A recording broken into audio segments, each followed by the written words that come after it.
13 November Dhaka শহরে কি ঘটছে?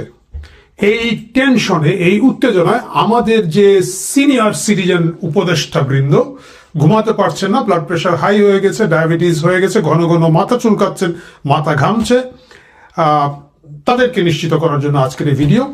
এবং একই সাথে দর্শক, আপনারা যারা ভাবছেন যে আগামীকাল 13 নভেম্বর ঢাকা শহরে কি হয়ে যাবে, কমপ্লিট লকডাউন, এই লকডাউনের মাধ্যমে বাংলাদেশ আওয়ামী লীগ এই প্রথমবার ঘোষিত একটি রাজনৈতিক কর্মসূচি দিয়েছে।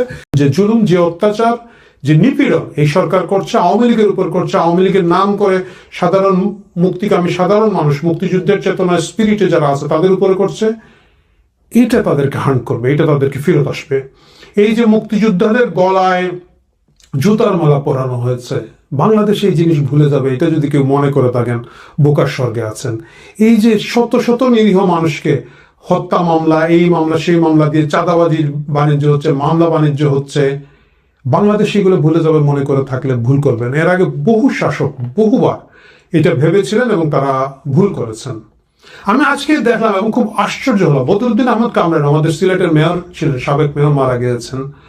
ওনার বাড়িতে গেছে ওনার ছেলে শিপলুকে গ্রেফতার করতে গিয়েছে। শিপলু আওয়ামী লীগের নেতা, তাদেরকে পায় নাই। তাদের পাশের ঘরে, মানে এটা একটা জয়েন্ট ফ্যামিলি, আমি ওই পরিবারকে চিনি, খুব ব্যক্তিগতভাবে চিনি, জয়েন্ট ফ্যামিলি, তাদের অনেকগুলা বাসা আছে, মানে পুরনো বাড়ির কম্পাউন্ড, গ্রামের বাড়ির মতো। ক্লাস 9-এ পড়া তার ভাতিজা, যেটা ইংরেজি মিডিয়াম স্কুলে পড়ে, ঢাকা সিলেটের একটা ভালো স্কুলে পড়ে, সে নিরীহ একটা লেখাপড়া করা ছেলে, তাকে গ্রেফতার করে নিয়ে এসেছে।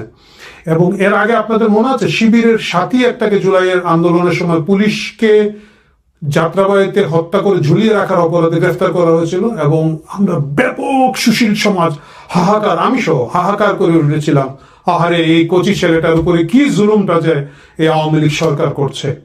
আমরা যারা সেই হাহাকার করছিলাম, আমার মনে হয় আমি ছাড়া আর কেউ এখন এই যে বদরুদ্দিন আহমদ কামরানের ক্লাস 9-এ পড়া ভাতিজা, তাকে কোনো কারণ ছাড়া পাশের বাসায় থাকে, তাকে গ্রেফতার করে ফেলা হলো।